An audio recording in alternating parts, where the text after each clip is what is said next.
Good morning students, welcome to saint Wilfred law college online classes. हमारा जो आज का टॉपिक है आपके पार्टनरशिप एक्ट के बारे में हम पढ़ रहे थे। आपका लास्ट 2 टॉपिक ही हमारी रिमेनिंग है, बाकी हम सारा आपका सिलेबस कवर कर चुके हैं। आपका लास्ट मॉड्यूल है, इस मॉड्यूल का लास्ट टॉपिक है। आज का जो टॉपिक है हमारा वो है इनकमिंग एंड आउटगोइंग पार्टनर्स, और उसके बाद जो हमारा टॉपिक है वो है माइनर से रिलेटेड कि माइनर को पार्टनरशिप में एडमिट किया जा सकता है या नहीं किया जा सकता है। अगर किया जा सकता है तो उसकी क्या राइट और लायबिलिटीज़ बनते हैं। तो हम बिगिन करते हैं अपना topic incoming and outgoing partners से।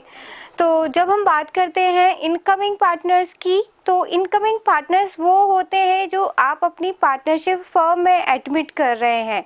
तो एडमिट करने का मतलब यही है कि आप पार्टनर्स को, कोई नया पार्टनर है, आप ऑलरेडी पार्टनर्स हैं 3 या 4, आप किसी नए पार्टनर को, किसी पार्टी को अपना एडमिट करना चाहते हो एज ए पार्टनर, तो आप वो कर सकते हो। तो उसके रिगार्डिंग जितने भी आपके प्रोविजंस है पार्टनरशिप एक्ट में, वो आपके सेक्शन 31 में दिए गए हैं। आपका सेक्शन 31 है, वो कहता है कि आपका कोई भी आप नया पार्टनर एडमिट करना चाहते हो अपनी पार्टनरशिप फर्म में, तो आप वो तब तक नहीं कर सकते हो जब तक कि ऑल पार्टनर्स जो हैं आपके, जो ऑलरेडी एग्जिस्ट हैं, ठीक है, आपके जो ऑलरेडी एग्जिस्टेड पार्टनर हैं, वो सारे के सारे पार्टनर आपकी कंसेंट नहीं देते हैं, तब तक आप नए पार्टनर को एडमिट नहीं कर सकते हो। जब सारे पार्टनर आपकी कंसेंट दे देंगे तो जो एक्स पार्टी है वो नए पार्टनर की तरह आपकी पार्टनरशिप फर्म में एडमिट हो जाती है।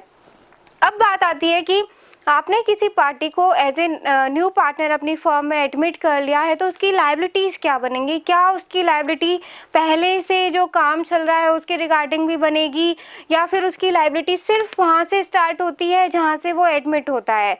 तो जब नए पार्टनर की लायबिलिटी की बात होती है तो वो वही होती है कि उसकी लायबिलिटी तब से ही अराइज होती है जब से वो एडमिट करता है आपकी पार्टनरशिप में। जिस डेट से वो पार्टनर बनेगा फर्म में, तब से ही उसकी लायबिलिटी काउंट की जाएगी। लेकिन इसमें एक केस होता है, वो चाहे तो वो ये कर सकता है कि वो पुरानी लायबिलिटीज़ के लिए भी खुद को एडमिट कर ले कि मैं पुरानी लायबिलिटीज़ के लिए भी रिस्पॉन्सिबल हो जाऊंगा या उनको पे कर दूंगा। तो ये उसका खुद का डिसीजन होता है कि वो प्रायर डेट्स के लिए भी अपने आप को एडमिट करना चाहता है कि नहीं करना चाहता है। इसमें अब एक चीज़ और होती है कि मान लीजिए कोई नया पार्टनर आपकी पार्टनरशिप में एंटर होता है, मान लीजिए एक्स एंटर होता है, वो नए पार्टनर बन जाते हैं, फिर वो अग्री कर जाते हैं कि ठीक है मैं प्रायर डेट्स के लिए भी एडमिट हो जाता हूँ, अगर उनको सेटिस्फाई करना होगा तो मैं भी उसमें कंट्रीब्यूट कर दूंगा। लेकिन इसमें एक चीज़ होती है, वो एडमिट हो रहे हैं ये उनकी विल होती है, लेकिन कोई भी क्रेडिटर जो थर्ड पार्टीज़ हैं वो उनको सू नहीं कर सकती हैं, ठीक है। अगर थर्ड पार्टीज क्रेडिटर पार्टनर्स को सू कर रहे हैं, तो जब वो सू करेंगे अपने डेट के लिए, तो वो जो नया पार्टनर आया है उसके लिए उनको सू नहीं कर सकते हैं। वो खुद से चाहें तो उनकी डेट्स को सेटिस्फाई करने के लिए कह सकते हैं, बट सू नहीं करेंगे उनको जो भी क्रेडिटर्स हैं वो। अब आपका इनकमिंग पार्टनर में बस यही होता है कि आप नए पार्टनर को एडमिट कर लेते हो। फिर हमारा जो दूसरा टॉपिक है वो आता है कि आउटगोइंग पार्टनर्स क्या होते हैं। आपने पार्टनरशिप फर्म बना ली, 4 या 5 पार्टनर, जितने भी आप पार्टनर्स को फॉर्म पार्टनरशिप फर्म में मिलके आप फॉर्म कर रहे हो, 4 या 5 जितने भी पार्टनर्स हैं आपके, ठीक है। अब ऐसा नहीं है कि आप एक बार पार्टनरशिप में आ गए तो वो पार्टनरशिप से आप अलग नहीं हो सकते हो या निकल नहीं सकते हो। आपके पास ऑप्शंस होते हैं, या फिर कुछ ऐसी सिचुएशंस हो जाती है जहां आप पार्टनरशिप से ऑटोमेटिकली ही रिमूव हो जाते हो। तो वो जो सिचुएशंस होती हैं उनको हम आउटगोइंग पार्टनर्स में बात करेंगे। तो सबसे पहली जो सिचुएशन होती है वो होती है आपकी रिटायरमेंट ऑफ पार्टनर, ठीक है। रिटायरमेंट ऑफ पार्टनर में क्या होता है कि एक पार्टनर है वो चाहता है कि मैं खुद ही अपनी पार्टनरशिप, वो जो पार्टनरशिप फर्म है उससे निकल जाऊं, तो वो रिटायर हो जाता है, वो खुद निकल जाता है। मान लीजिए कुछ सिचुएशन ऐसी है कि वो आगे नहीं कैरी कर सकता है, ठीक है, तो वो ऐसी सिचुएशन में वो खुद को उस पार्टनरशिप से निकाल सकता है। मेजॉरिटी पार्टनर्स के डिसीजन से ये चीज़ें हो जाती हैं। इसमें क्या होता है, जो सर्वाइविंग पार्टनर है वो स्टिल पार्टनरशिप को कंटिन्यू कर रहे होते हैं। हमने कल जब पढ़ा था डिसोल्यूशन ऑफ फर्म और डिसोल्यूशन ऑफ पार्टनरशिप, ये वही एक कॉन्सेप्ट है। डिसोल्यूशन ऑफ फर्म की बात थी तो उसमें ये था कि जो सारे के सारे पार्टनर हैं वो पार्टनरशिप से निकल जाते हैं। लेकिन जब डिसोल्यूशन ऑफ पार्टनरशिप की बात आ रही थी तो उसमें ये हो रहा था कि एक या दो पार्टनर जो है वो आपकी पार्टनरशिप से निकल रहे थे या एक ही पार्टनर निकल रहा था, तो उसे हम कह रहे थे कि वो डिसोल्यूशन ऑफ पार्टनरशिप हो जाता है। तो जब कोई पार्टनर रिटायर हो रहा है आपकी पार्टनरशिप से तो वो डिसोल्यूशन ऑफ पार्टनरशिप माना जाएगा। ठीक है, वो एक पार्टनर ही वहाँ से रिटायर होके जा रहा है। सेक्शन 32 है आपका जो वो रिटायरमेंट ऑफ पार्टनर की बात करता है। इसमें क्या होता है, जो सर्वाइविंग पार्टनर हैं जो बच रहे हैं वो कंटिन्यू करते हैं उस पार्टनरशिप बिजनेस को, और जो पार्टनर रिटायर हो रहा है वो सीजेस टू भी पार्टनर हो जाता है। ठीक है, वो अब पार्टनर नहीं रहता है आपकी पार्टनरशिप फर्म का रिटायर होने के बाद। ठीक है, अब बात आती है कि रिटायरमेंट आप कैसे करते हो। रिटायरमेंट के भी हमारे दो मेथड होते हैं, जैसे कि हमने पढ़ा था कि पार्टनरशिप के काइंड्स भी दो होते हैं, पर्टिकुलर पार्टनरशिप और पार्टनरशिप एट विल। ठीक है, जैसे दो टाइप्स होते हैं आपकी पार्टनरशिप के, वैसे ही रिटायरमेंट के भी दो मेथड होते हैं। अगर हम पर्टिकुलर पार्टनरशिप की बात करते हैं तो पर्टिकुलर पार्टनरशिप में क्या होता है, आपको पता है पर्टिकुलर पार्टनरशिप में ये होता है कि आप पर्टिकुलर टाइम ड्यूरेशन के लिए बनाते हो या फिर किसी एडवेंचर या अंडरटेकिंग के लिए बनाते हो। ठीक है, अगर आप इसमें रिटायर होना चाहते हो तो इस तरीके की पार्टनरशिप में रिटायर होने के लिए ज़रूरी है कि अब सारे के सारे जो पार्टनर्स हैं आप उनकी कंसेंट से ही रिटायरमेंट ले सकते हो, क्योंकि आपका जो अग्रीमेंट था वो एक फिक्स ड्यूरेशन के लिए था। अगर आप उससे पहले ही रिटायर होना चाहते हो तो ये बहुत ज़रूरी हो जाता है कि आप जितने भी पार्टनर्स हैं उनकी सबकी कंसेंट तो होनी चाहिए। म्यूचुअल कंसेंट जब होगी तभी आप पार्टनरशिप से रिटायरमेंट ले सकते हो। दूसरी बात आती है आपकी पार्टनरशिप एट विल की।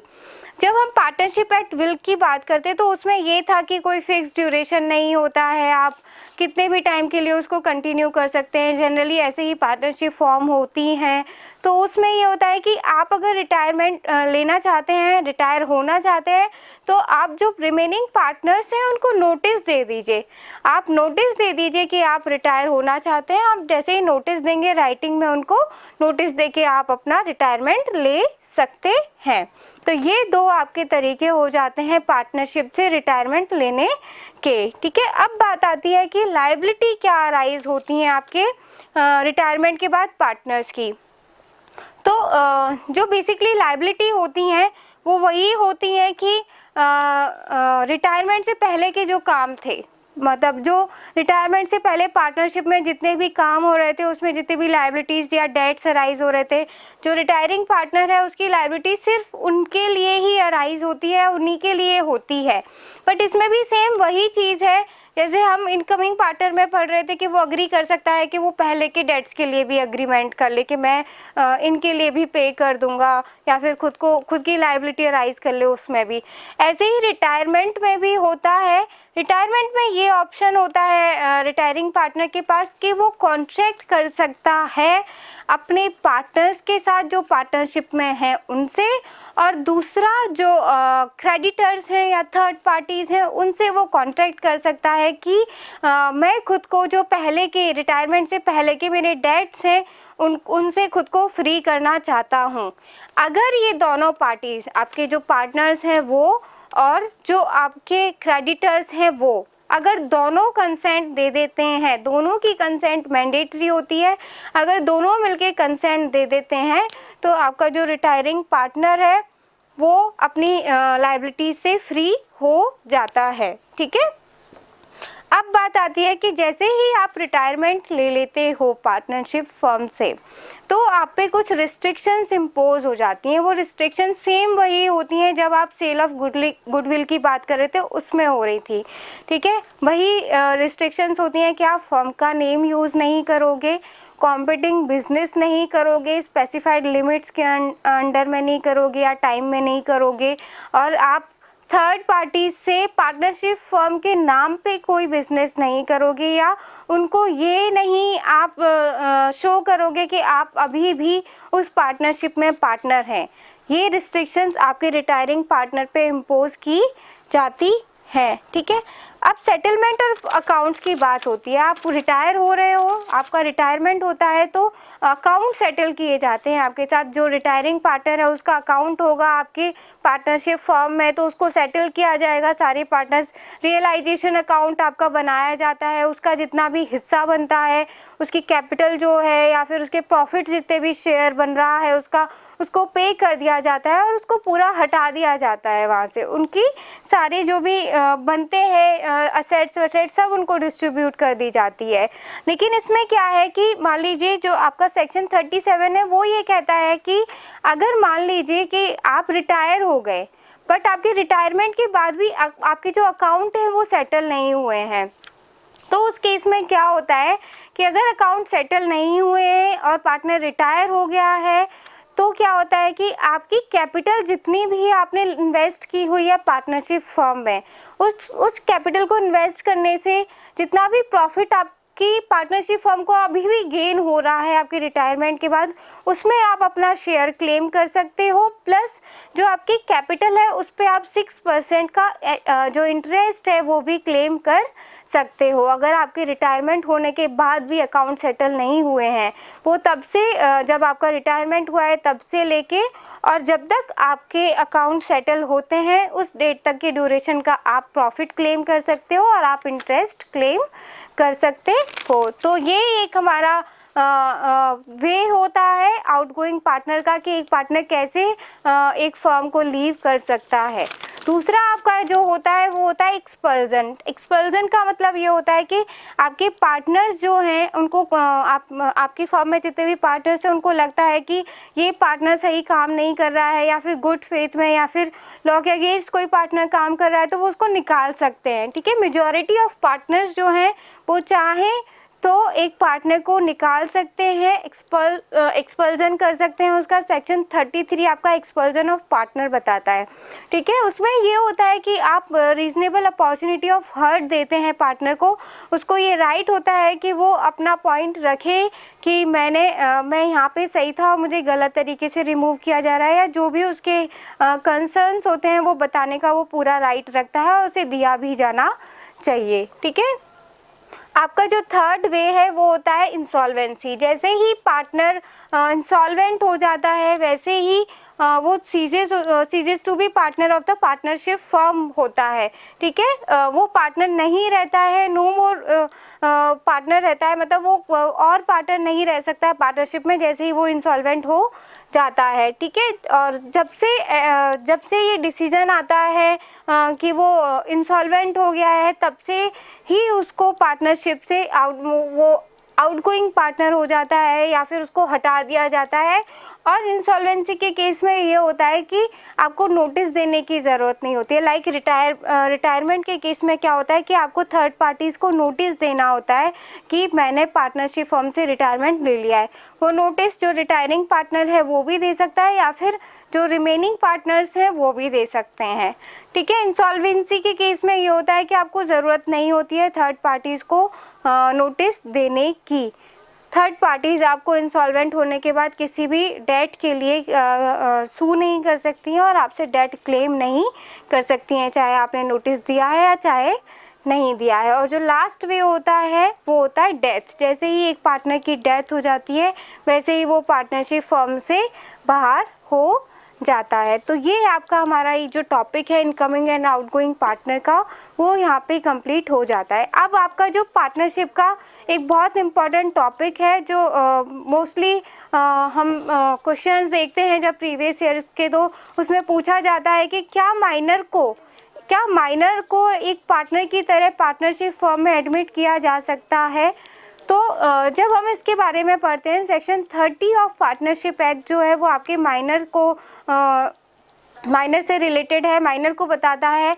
तो सेक्शन 30 में आपके ये बताया गया है कि बेसिकली क्या होता है कि इंडियन कॉन्ट्रैक्ट एक्ट में आप कॉम्पिटेंट होने चाहिए कॉन्ट्रैक्ट के लिए, और पार्टनरशिप में भी वही बताया हुआ है कि जो पार्टनर्स हैं वो कॉम्पिटेंट टू कॉन्ट्रैक्ट होने चाहिए। तो उसमें ये भी था कि जो पार्टनर्स हैं या फिर जो कॉन्ट्रैक्ट में पार्टीज़ हैं वो मेजर होनी चाहिए। तो अगर हम देखें जनरली देखें तो एक माइनर जो है उसको पार्टनरशिप में एज ए पार्टनर एडमिट नहीं किया जा सकता है अगर हम असेंशियल एलिमेंट्स की बात करें। लेकिन आपका जो सेक्शन 30 है वो ये कहता है कि जनरली माइनर के साथ अगर कोई कॉन्ट्रैक्ट किया जा रहा है, उसको पार्टनरशिप में एडमिट किया जा रहा है, तो वो जो कॉन्ट्रैक्ट है वो वॉइड एब इनिशियो होता है, ठीक है। वो कॉन्ट्रैक्ट बनता ही वॉइड है, ठीक है। उसमें आप माइनर को कभी भी आप लायबल नहीं कर सकते हो, वो जो कॉन्ट्रैक्ट ही वॉइड हो जाता है। लेकिन यहाँ पे क्या है कि पार्टनरशिप फर्म में एक चीज़ है कि माइनर जो है उसमें आप उसको बेनिफिट्स के लिए जो है वो पार्टनर बना सकते हैं, ठीक है। तो वो फुल फ्लैश पार्टनर नहीं बनता है, बट वो बेनिफिट्स में उसको पार्टनर बना सकते हो कि पार्टनरशिप में ये प्रॉफिट हो रहे हैं तो आप प्रॉफिट्स में उसको शेयर दे सकते हो, प्रॉफिट्स में हो सकता है। बट थर्ड पार्टीज़ के लिए वो लायबल नहीं रहता है। थर्ड पार्टीज़ उसको पर्सनली सू नहीं कर सकती हैं, पर्सनली वो कभी भी लायबल नहीं रहेगा, ठीक है। ये आपका माइनर का प्रोविज़न होता है। माइनर की अगर कोई प्रॉपर्टी लग रही है पार्टनरशिप फर्म में, ठीक है, माइनर को शेयर ऑफ प्रॉफिट मिलेगा। अगर माइनर पार्टनरशिप फर्म में एडमिट हो रहा है बाय हिज गार्जियन, मतलब अपने गार्जियन के थ्रू अगर वो एडमिट हो रहा है, कोई प्रॉपर्टी का इन्वेस्टमेंट है, तो जब पार्टनरशिप के डेट्स की या फिर कुछ लाइबिलिटीज़ की बात आती है तो उसकी जो लाइबिलिटी है वो सिर्फ उसकी प्रॉपर्टीज़ तक ही होती है, उसको पर्सनली कभी भी लायबल नहीं किया जा सकता है किसी भी सिचुएशन में। तो ये जो आपका जनरल प्रोविज़न है वो माइनर से रिलेटेड है। अब बात आती है कि माइनर्स के राइट्स क्या क्या होते हैं। राइट्स की बात करें तो सेक्शन 30 में ही आपके राइट्स बताए गए कि माइनर जब पार्टनरशिप फर्म में एडमिट कर दिया जाता है तो उसको क्या क्या राइट्स मिलते हैं। तो सबसे पहला राइट तो होता है उसको entitle to receive share of profits या प्रॉपर्टी, ठीक है। जो भी आपकी पार्टनरशिप फर्म में प्रॉफिट्स हो रहे हैं या प्रॉपर्टी में जो भी शेयर है वो उसको क्लेम कर सकता है, उस पर उसका राइट होता है।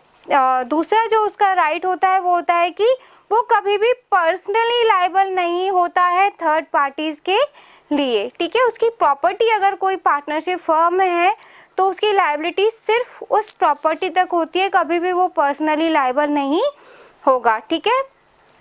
पार्टनर जो माइनर पार्टनर है वो कभी भी उसको लायबल नहीं कर सकते हो कि आप वो बिजनेस में भी पार्ट ले। आपका जो बिजनेस कर रहे हो आप पार्टनरशिप फर्म में, आप उसको कभी भी फोर्स नहीं कर सकते। He is not entitled to take part in the conduct of business of partnership firm, ठीक है। नेक्स्ट आपका है कि जो माइनर है उसकी एक लाइबिलिटी बनती है। उसकी लाइबिलिटी क्या होती है या फिर उसकी ड्यूटी मान लीजिए आप, ये होती है कि माइनर कभी भी जब तक वो पार्टनरशिप में है, माइनर है पार्टनरशिप में है, तब तक वो दूसरे जो पार्टनर्स हैं उनको सू नहीं कर सकता, ठीक है। चाहे वो शेयर ऑफ प्रॉफिट के लिए है, चाहे अकाउंट्स के लिए या किसी भी चीज़ के लिए है, वो जो दूसरे पार्टनर्स हैं उनको सू नहीं कर सकता है।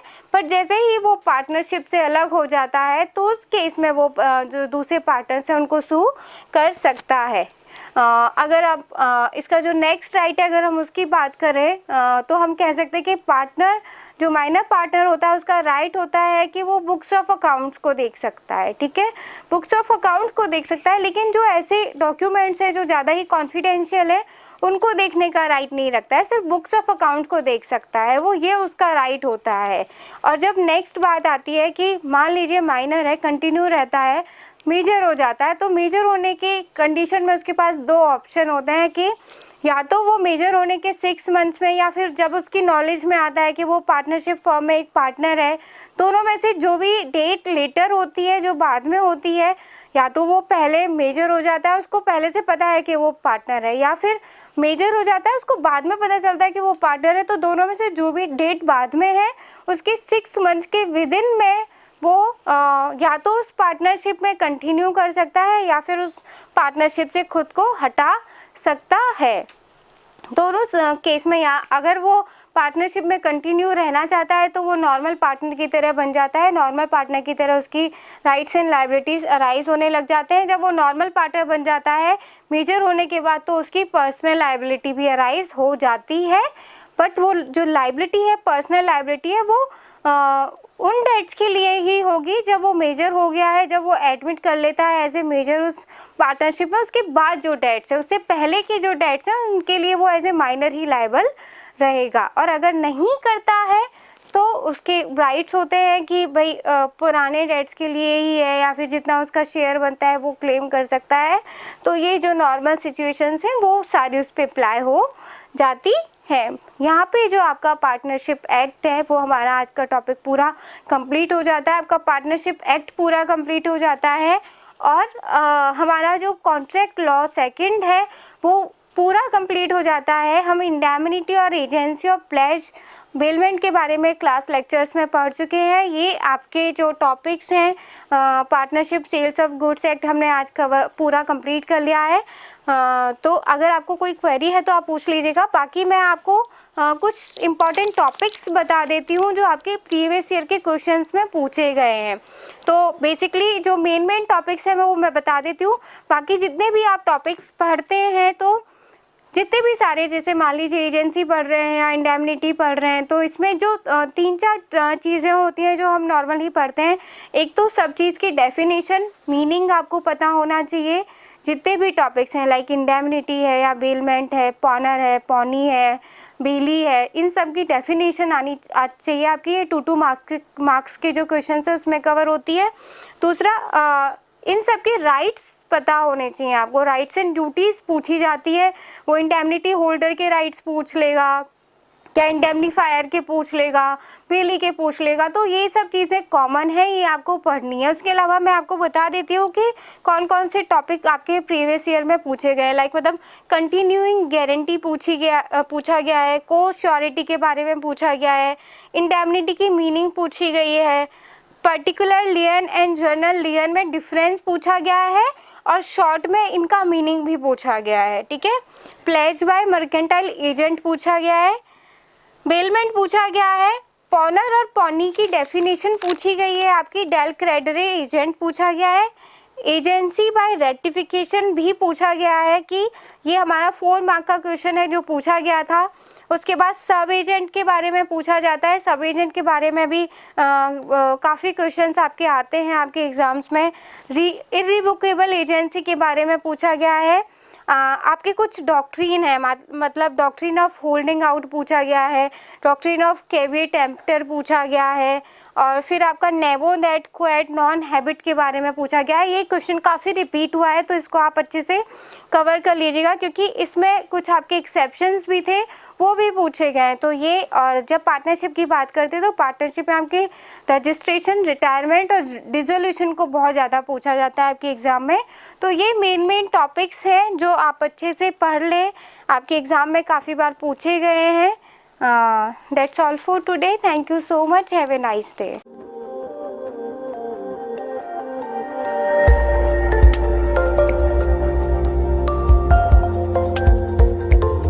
At St. Wilfrid College of Law, Sector 10, Meera Marg, Madhyam Marg, Jaipur, Rajasthan.